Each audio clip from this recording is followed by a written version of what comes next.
Everybody, welcome to the Beantown Beatdown. Matthew Barris, Gabe Shamus.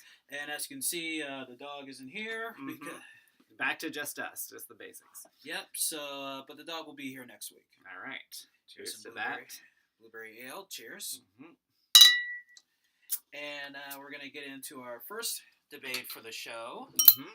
Mm-hmm. Well, as you all know, Ronda Rousey is close to finalizing her deal with WWE. Oh, okay. Yeah, and there's actually been clips of her like training with Natalie Neidhart, of course, Jim Neidhart's daughter.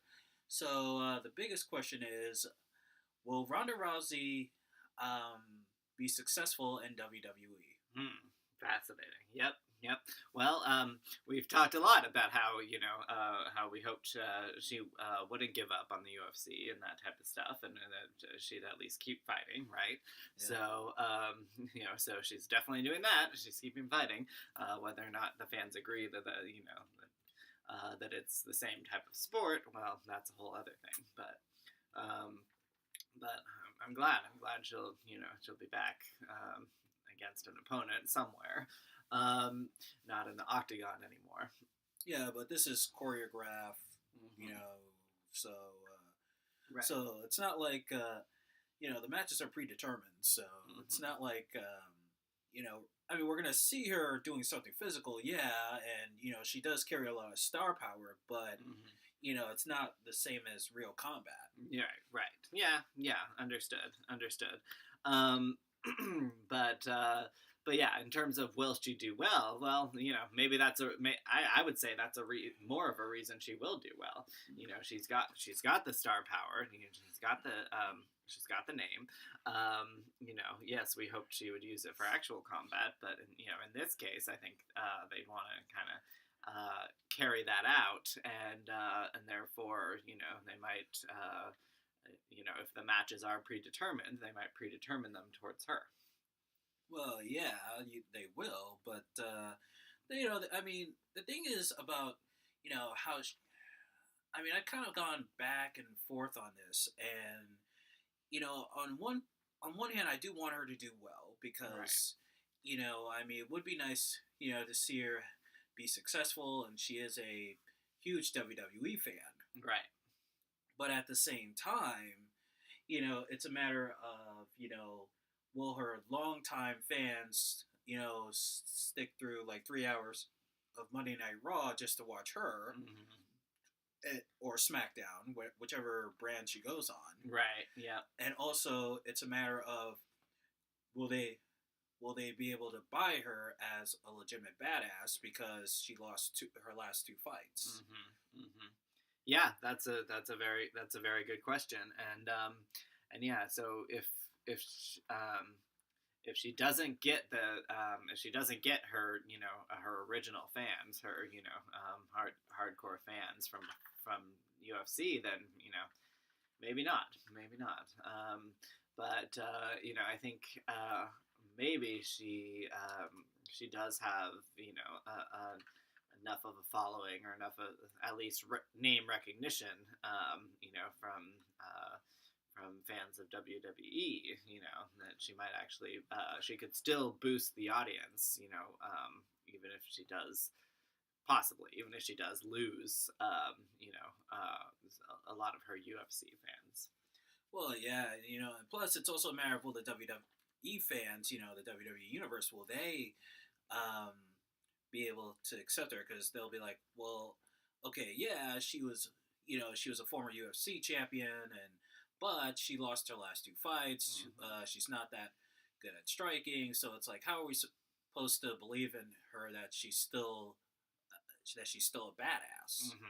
Well, you kind of repeated the same things about the UFC fans versus the WWE fans, and I don't think that's true. I think that you made a very good point about the differences between them, right? Yeah. So we might as well give them the benefit of the doubt that they are different types of fans, and so the different types of fans would not be as, maybe they'd still notice it, yes, but they wouldn't be as focused on on her track record at the UFC. Maybe they wouldn't have. I mean, I guess it's kind of impossible they would have not heard about it, but you know what I mean. They'd be coming at it from a different angle, and so if they're already fans of the WWE, that's kind of the biggest hurdle, in my opinion, for you to cross in terms of, am I going to watch Ronda on WWE? Do I actually like WWE? Do I think it's a real sport? You know what I mean? So if they're already fans of the WWE, that's a very different thing, and so they wouldn't be thinking as much about, well, she didn't win in her last two fights of the UFC. They'd be thinking more about, she was on these like mainstream shows, and stuff in her heyday, and now look at her. Now she's in my corner of the WWE. Yeah. And also the other thing is, if I'm a WWE wrestler, I mean, because the thing is, they're saying that Ronda Rousey will most likely have a part-time schedule. Like, she won't be like going to the house shows and being out on the road for like 350 days out of 365 days. Right. But the thing is, if I'm a WWE superstar, if I'm a full-time member, the last thing I want is another wrestler, joining the company who's only going to be part-time. Because, like, so far the big superstars are all part-time. I mean, John Cena right now, he's out doing movies. Chris Jericho. And he did that big, he's doing that big show, or at least did that big show. Yeah, and he's got 2 movies coming out next year. Right. Then you got Chris Jericho, who's still got one foot in wrestling and one foot out. He's sort of, he's on his way to retirement. You got Brock Lesnar, who shows up once every 2 months and, holding the WWE Universal title hostage. Okay, yeah. And fans are actually starting to get tired of him. Let's see what else. There's The Rock. Right. Of course, well, for the most part, he's pretty much done. I was about to say, is The Rock actually still in it? I mean, well, yeah, sort of. He said that he wants to have one more match and a retirement match and stuff against Roman Reigns, his cousin. I personally don't consider that still in it. I consider that holding out for your last match, but whatever. Yeah, and then of course there's Goldberg as well. So I mean, like, so you're saying they don't want to have the last thing they want is what you said, is to have someone who's a big star from somewhere else, but is gonna only be part-time. Well, yeah, because they're gonna be like, well, wait a minute, we get to miss our, we're missing friends' weddings and our kids' soccer league games to go out on the road, and right. going to small towns or going overseas, and on the weekends, on those, and all you get to do is just show up for pay-per-views and television events. Well, yep, I could definitely understand where they're coming from if they're putting in so much time and missing all that stuff, like you say. The thing is, though, like I feel like at the executive level, we've talked about before, if you're on the board of the UFC, in this case, if you're on the board of the WWE, I think like on the executive level, it's people might complain about it, but it's actually their fault if they don't have enough stars with enough of a draw that are full time. Well, they are. I mean, there's Braun Strowman, The Shield. There's The Miz, Jinder Mahal, Kevin Owens, Sam Zini. Okay, so you're saying these people are full time. Yeah. How much of a draw do you think they are? Well, Roman Reigns is sort of like at that level of John Cena. I mean, there's Right. still some fans that really don't like him, but maybe there are draws. Maybe not at the level of a Cena or a Rock or Austin, but Right. you know, but there's still a draw, and people still come to see them. Right. I guess I was just saying. It seems like to me that it's like they're on the executive level. They're actually having a problem finding the next big full-time draw. The next big full-time star. And so it's not the part-time star's fault. That they can't find a full-time star. You know what I mean? Well, yeah, exactly. But well, we're just gonna have to see. Yeah, We'll have to see. Have to see how it goes. Have to see how it goes. Yeah, exactly. Do you think that she has the stamina to be a full-time star if she did well? I think she could, Mhm. but then again, like she's got like movies. Yeah. Well, I know You've talked before though. You thought that if she did, you thought that if she did lose her last match, then the movie deals would fall apart. So what do you think about that now? Well, I know she's still got the Mile 22 movie with Mark. I don't know any Right. other movies she's going to be doing, but but other than that movie, she's got her husband, she's got her like stepkids, and she wants to have a family. So Right. So yeah, you think she wouldn't even if she was offered the yeah, job, which is good. I mean, good for her. Good for her that she would want to make those other things a priority. But it is interesting to think about that she's just kind of back in the fighting world, very different format, and not combat. Well, in the WWE, they call it sports entertainment. So There you go, sports entertainment. Yeah, I mean, I guess the other thing is, do you think this helps or hurts her legacy? I don't know. It'll depend on how good she does. So Okay, so if she does good and starts pulling them out, then it will kind of help her legacy overall. yeah, Mm-hmm. but we'll have to wait and see. Wait and see on that one. Yep. And now we're going to get into our second debate. Our second debate is because George Roy St. Pierre vacated the UFC middleweight title due to illness. I forget what it's called. It's something to do with your intestines and Oh, okay. I forgot the Is it name. like stomach acid and stuff? Yeah, something like that. I forget the name of it. I looked it up on Wikipedia. I should have wrote it down. It might be GERD if it's like stomach acid and like Yeah. overflowing. That's Yeah. GERD. Anyway, But of course the middleweight title now in the UFC is vacated. So the big question is, should the UFC do a middleweight title tournament? right. So we talked about it was Bellator that's doing the tournament style. Yeah, they're doing the next year or whatever. Yeah, they're doing the tournament for the heavyweight championship. Yeah, exactly.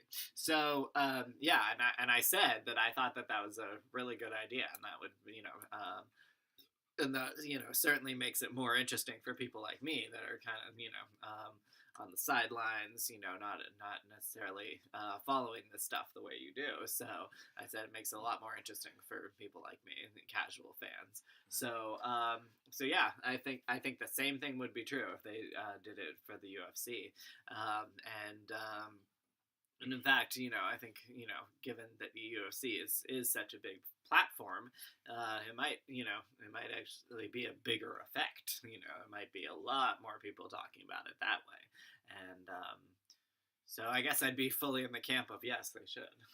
Yeah, I'm also in the camp of yes, they should as well. Mm-hmm. I mean, granted they won't because nowadays they. I think this is going to be another situation where they're just going to hand the title shots and they're going to randomly pick, whoever the big top superstars are in that division. But there should be a tournament because remember the UFC started out as a tournament, in the old days, Right. So and also MMA fans, they love tournaments, like not only with old school UFC but Pride. in Japan, and also Senjoku and Dream, and I mean, they love tournaments, Right. but we haven't seen many MMA tournaments here in the United States of America. And luckily, we're getting that come next year with Bellator. Right. But for the UFC, it would be awesome if they could do their own tournament themselves, seeing as how Bellator is doing a tournament, and with the UFC doing a tournament now, they can they can finally do something to compete more with Bellator on that level.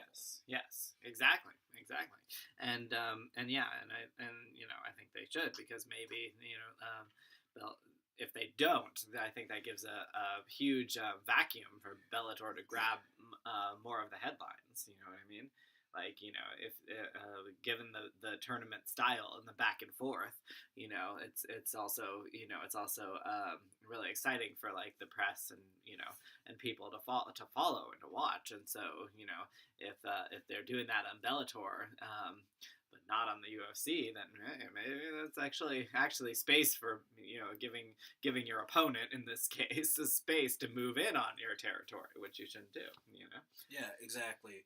In fact, I think that should be a rule for all combat sports. Whenever a title is vacated, when a fighter gives up a title, I mean, not stripped, but when like the commissions or whatever, they strip you of the title because of drug use or because you refuse to defend titles or whatever. But if you vacate a title, there should automatically be a tournament. Yeah, it goes for boxing, kickboxing, MMA. There should just be a tournament. Yeah, definitely. I mean, what else could really rise to the occasion of we need to find the new king and the new one. You know what I mean? Exactly. Yeah. Absolutely. And of course, it's not going to happen with UFC. They're going to pick. So I was about to say we're on complete agreement on that one. Yeah, but why is it not going to happen? Because I'm skeptical. Well, because like I said before, they're going to pick two of the top popular UFC. Yeah. But division. Why? Because it's what they feel has worked for them in the past, and they're just going to keep going with it. Yeah, it's sort of how that's sort of how it is right now with UFC. When they're just gonna look for two fighters who are popular, who have like Twitter followers or Facebook followers or whatever, and in that middleweight division, they're gonna put them in a title fight. So that's just it'll likely be a former champion, or an upcoming superstar. So or it could be two former champions. Right. So so what we're looking at right here is it's just same old. There isn't going to be a tournament, though. If I was in charge of the UFC, I'd be like, okay, you know what? Let's do a tournament. Let's see these fighters really try to earn it. Yeah, exactly. We agree on that one. Yes. And now we're getting to the new segment called The Good Fight. The Good Fight, yes. So, Gabe, take it away. All right. So, I've we've been talking here on the Good Fight, about what it means in the outside world to to fight for what you believe in, and just the struggle. People say the struggle is real, and that I'm fighting the good fight. Those are both, to me, those are two sides of the same coin, and. So yeah, today it's actually 2 days after the special election in Alabama. So I did have to take this opportunity to gloat, because everyone thought that despite all the horrible allegations against Roy Moore, the Republican candidate, that he was poised to win. But no, the Democrat Doug Jones pulled it out. Did you hear about this? Oh yeah, I saw it on Bing. Big news. So, yeah, exactly. So, every people in Alabama were fighting the good fight, and it's in this case it was, it's a very special case, because it wasn't just, in my opinion, it wasn't just political. It was also there's a lot of moral issues. And I said last time I mentioned Roy Moore in the light of all these sexual harassment allegations. And yeah, he had really bad ones. He had, credible allegations from women that were teenagers at the time, one of whom he signed her yearbook when she was in high school. It's like, how much weirder can you get? You know what I mean? Yeah. So, anyway, yeah, so it's we a lot of people that that even thought he would lose a week ago were back on the actually, who knows, you know what I mean. And a lot of us, I think, were actually bracing for the impact that he would win. And it'd be interesting to see that there was actually some Republican senators that were toying with there's some very rare rules that could make them try and bar him from actually being seated as a senator. But fortunately, we don't have to worry about that.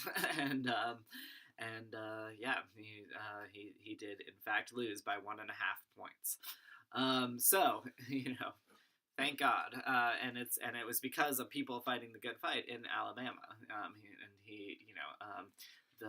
It was actually the black community that came out very energized there, and I think it was the biggest voter turnout for black people in Alabama in a very long time.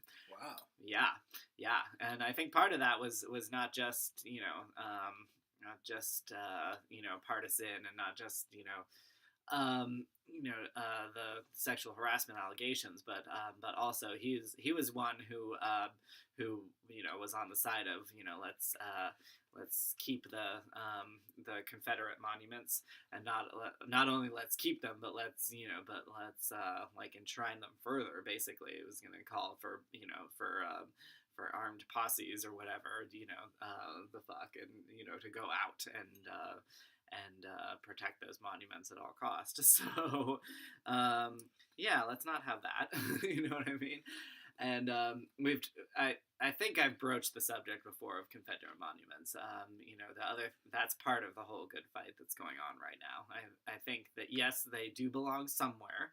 You can have them in a Confederate graveyard or a museum, but that's very different from actually having them as part of government buildings and as part of government parks, because it's a very different thing. That's like saying that we actually approve of what they did.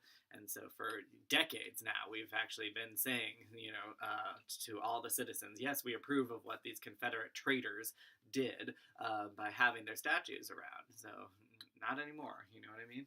Power to the people. Exactly.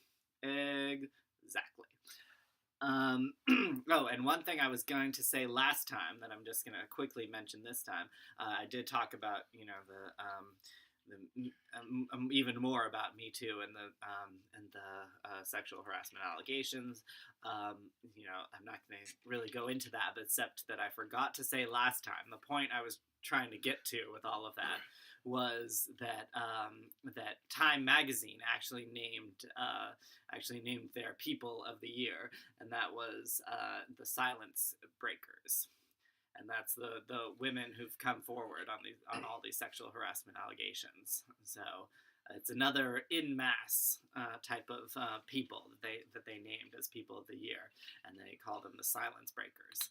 And I thought that was really fantastic, and that's a really fitting tribute to all the women and people who have come forward this year. Well, yeah, of course. It's always good to fight the good fight, and whether it's the racism in politics or the sexual harassment stuff. Mm-hmm. Now, granted, I was about to say on the politics thing, where was all this fighting the good fight when Trump was being elected? Yes. Was being elected, but that's a good question. That's a very good question. It's kind of unfortunate that in my opinion, I think it's that yeah, a lot of people are paying attention during the presidential like races, but there's also like a lot of kind of complacency. That's the word. I was gonna say complicity, but that's not it. Complacency during usual presidential runs and stuff and usual elections. But I think people are waking up to the fact that there's a lot at stake here, and maybe it took a monster, in my opinion, like Trump, to be elected to actually wake people up to stuff like this. Those that thought it couldn't happen, like I thought it could happen. I just hoped that we wouldn't. Hoped that we were a better country than to elect him. And by the pure percentages, yes, we were. But by the Electoral College, whole other thing. So maybe it took Trump to be elected to actually get people to wake up, and I've now seen people involved in the political process like never before, and that's fantastic. So yes, where were they before? Yeah, but that's the sad thing, is that not enough of us were involved during the 2016 election, but I'm looking at the bright side that a lot of people are getting involved now, and we've seen people involved in politics like more in this year than the last like 5 years combined, it feels like.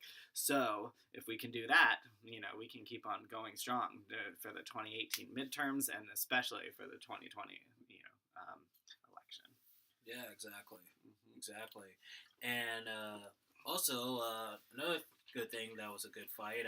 Of course, we haven't talked about this bitch in a long time, Abby Lee Miller.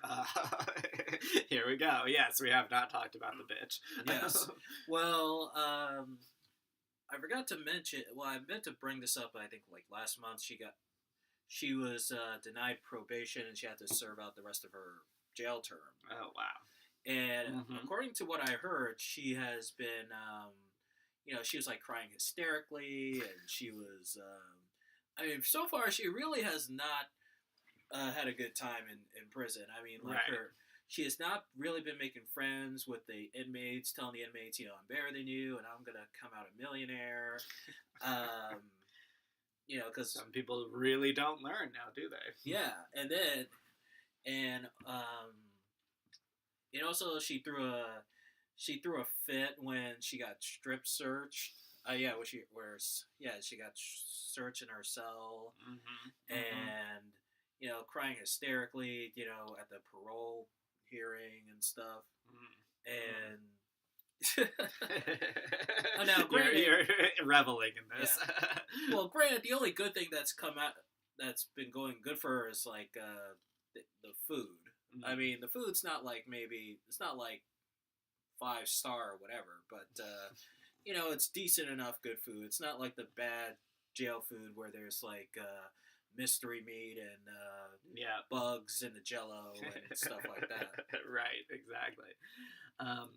We could probably. I mean, that's kind of not to go too much into like our justice system and stuff, but that's kind of what we could expect. Is that even someone as bitchy as her, someone who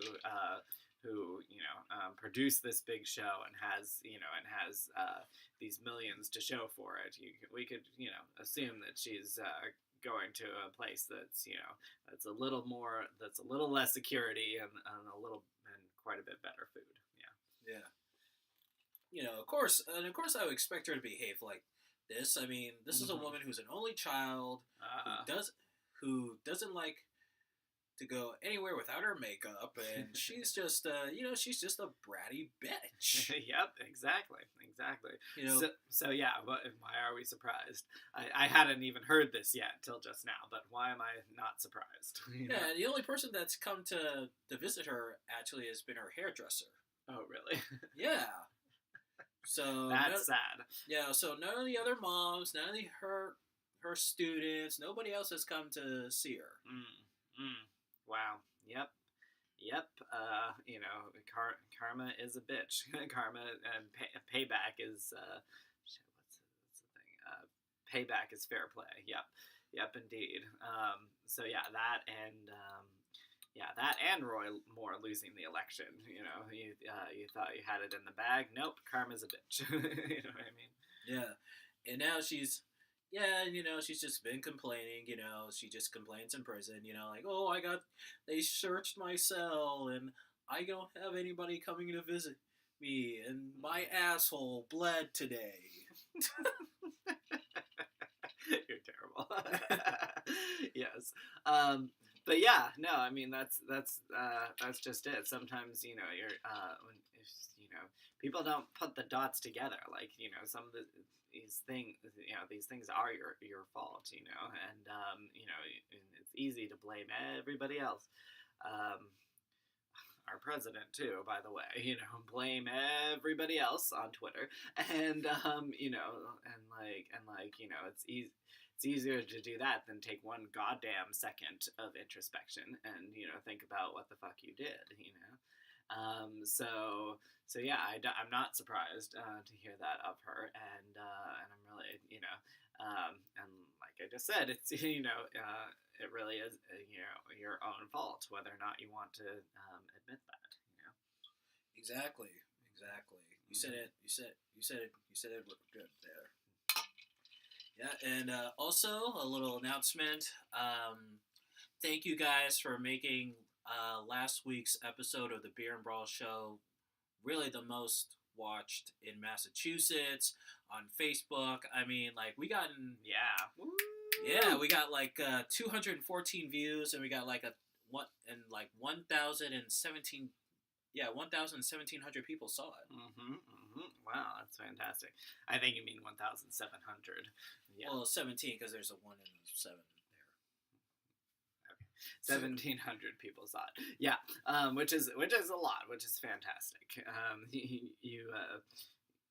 You said it was almost the population of Massachusetts. I don't think so, but it was really big. Over almost 2,000, right? Getting close to the 2K. Yep. Which is pretty awesome. So thank you guys. It's all because of you. Yep. Thank you guys so much. I'm just looking at my phone, checking my shit real quick. Okay. Yeah. So it's just to recap, we all are fighting the good fight. Don't get discouraged. That's the other thing. Don't get discouraged. People did think Roy Moore was back on top. A week before the election, and I myself, I was very optimistic, but I went from cautiously optimistic to like frickin', very cautiously optimistic, like almost, like I said, bracing for impact.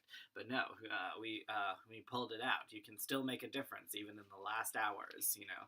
Frickin' keep going for that finish line until they actually ring the bell and say it's over. It ain't over till it's over. You know what I mean?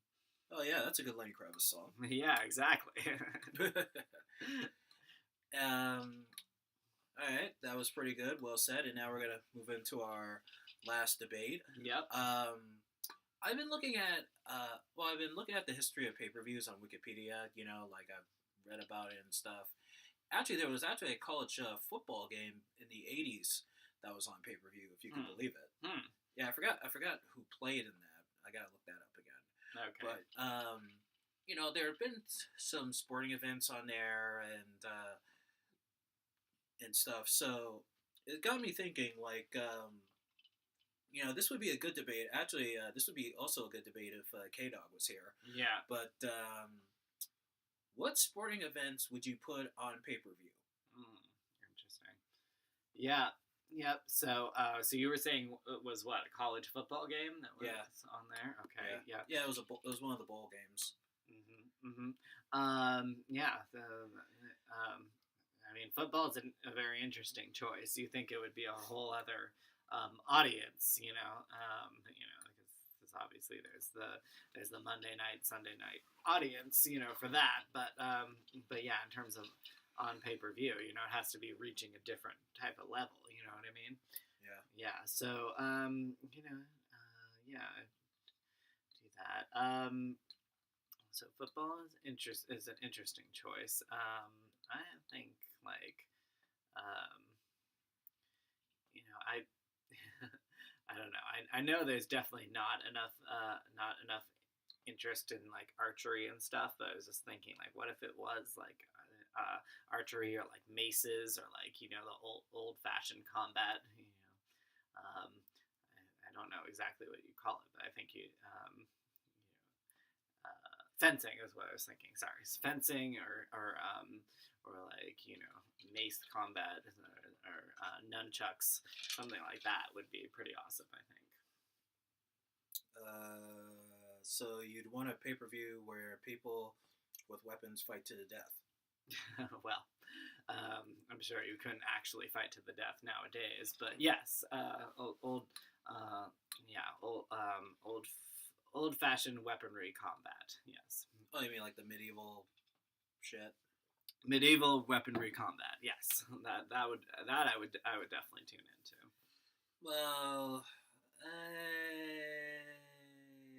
I can see that making any money, and plus there would be like, people would have like a high expectation of death, and if there's no death, then or anything close to death, then it's just like, nah. All right. Well, what if you could like mangle their face and stuff?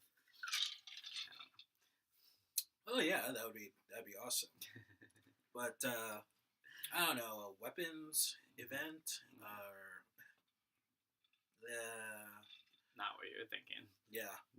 All right. What would you think? What would you put on there? Then? Well, actually, there's one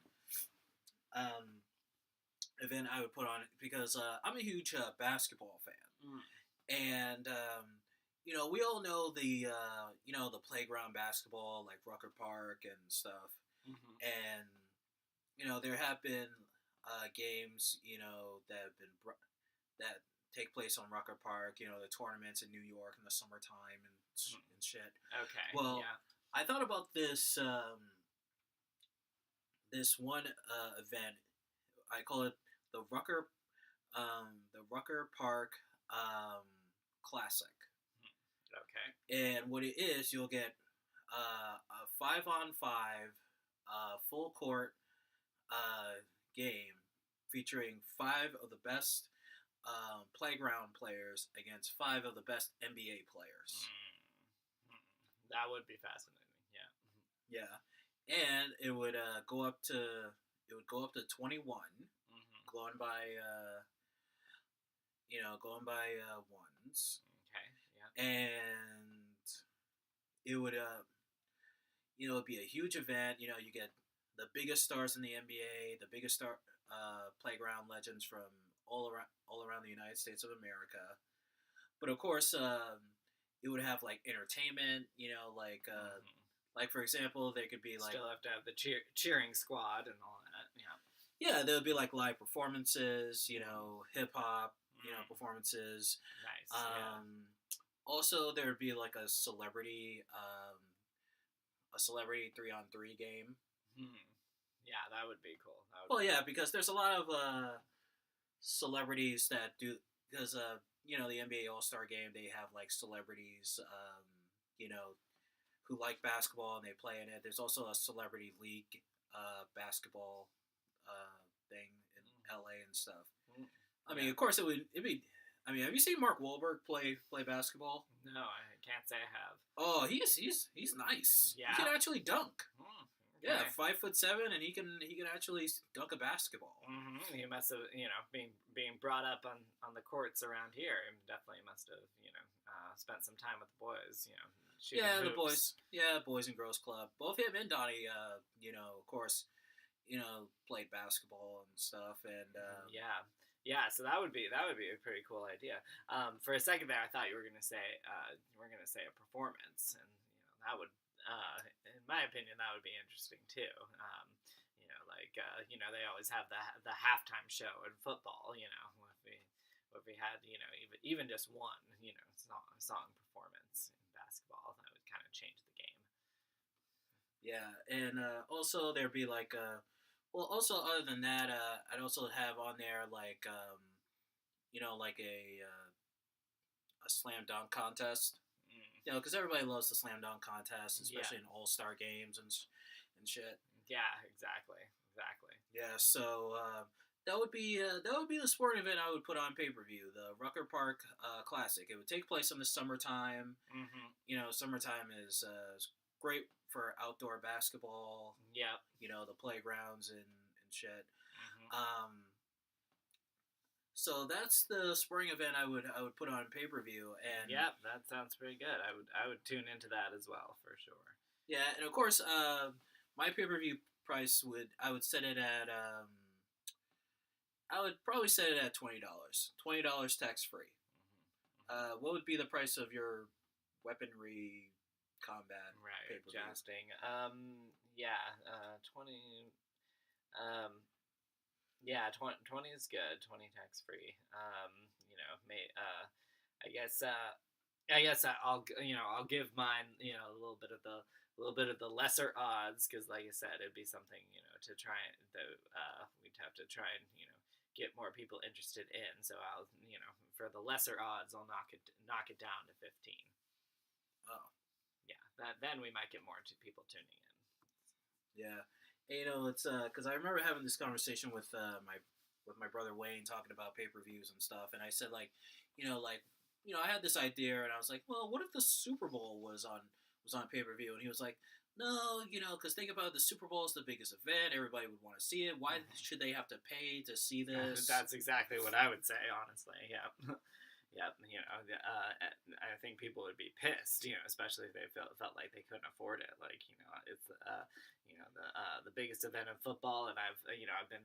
Some of them would say I've been a loyal fan, watching all the run-ups and the what's it called in football? Not the playoff, or it is the playoffs. Yeah, playoffs. AFC, NFC championship games. Yeah, exactly. I've watched all the playoffs. I watch all that. Why the fuck would I have to pay for the Super Bowl? Yeah, and also I threw in the NBA All-Star game, and my brother was like, "No, that wouldn't be good either." Actually, though, I would. I agree with him on the Super Bowl thing, but I could probably see the NBA All-Star game being a pay-per-view event because it's a special basketball event.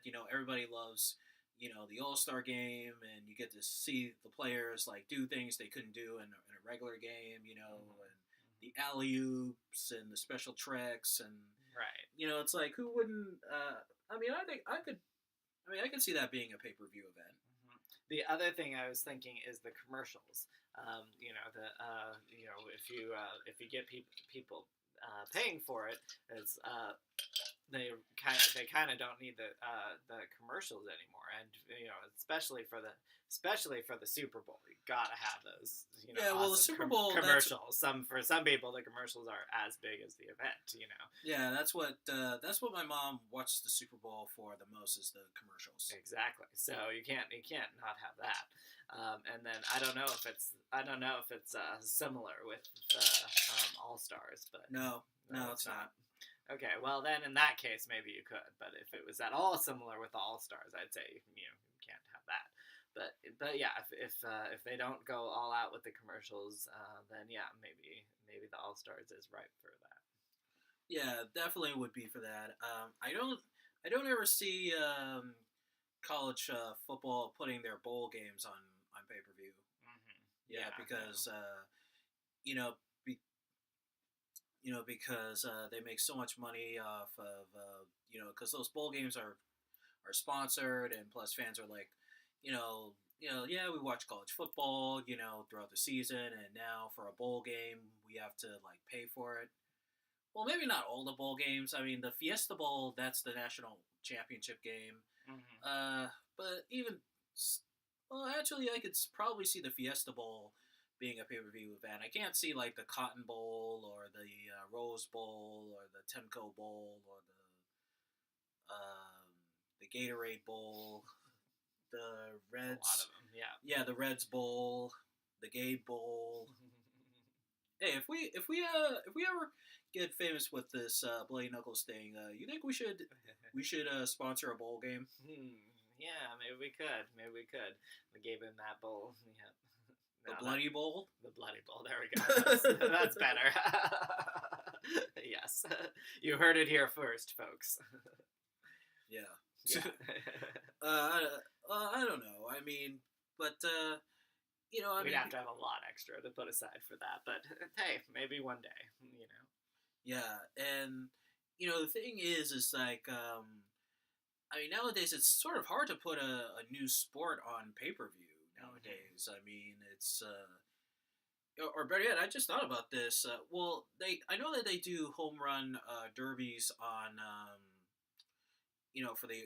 for the Major League Baseball All Star games, the weekends and stuff. Okay. But I was thinking maybe like during the off season, they could have they can do like a home run derby, uh, you know, competition. Because I don't know if you remember this. I remember this because like I used to watch classic sports back in the day, Okay. ESPN Classics. There used to be a show. They would show reruns of the old home run derby show. It was a show that took place in like the 50s and 60s. They would take the best, baseball hitters of that time. Right. They would put them on the show, and then they would, they would do home run derby. Like see who could hit the most home runs and stuff. Okay. Yeah, and a lot of good baseball players in that time were on there. There was Hank Aaron. There was Duke Snyder. There was Yogi Berra. Roger Clemens, I think, was on there. By the way, Yogi Berra is the one who said it's not over till it's over. Yeah. Yeah. Until Lenny Kravitz made it a good baby-making song. Right. But yeah, anyway, that's an interesting idea. It is. I don't know. Is you're the one who follows sports. Is baseball even as popular as it would have to be to make that work? I mean, it's it's not as popular because it's not a fast-paced type of sport. I mean, people still tune into the World Series and shit. Right. But and obviously we got our Fenway pride over here, but yeah, of course, go Red Sox. Mm-hmm.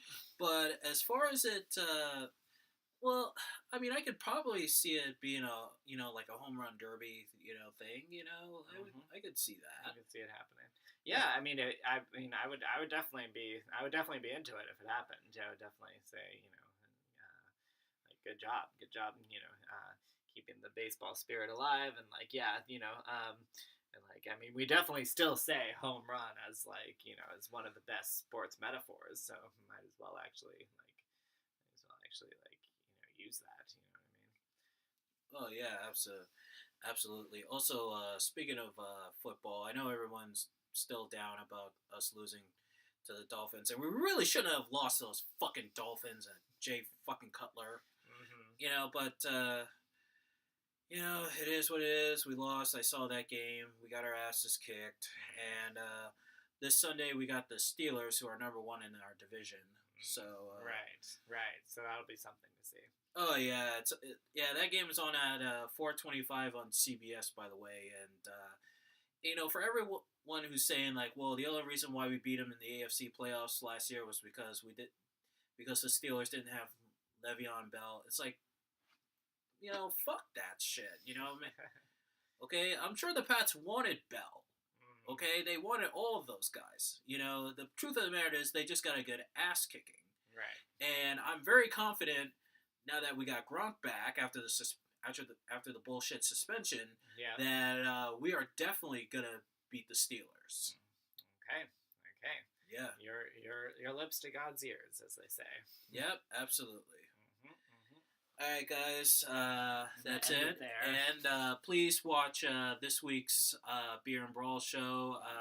Gonna have 2 boxing matches and an MMA fight. Of course, I already typed it up on the website. Also, I'm doing a blog today. Okay, good. Yep. And now, stay tuned. Thank you, everybody. Yep, thanks. And now, from Beantown to your town, this is the Beantown Beatdown. Matthew Barris, Gabe Shamus, Vios con Dios.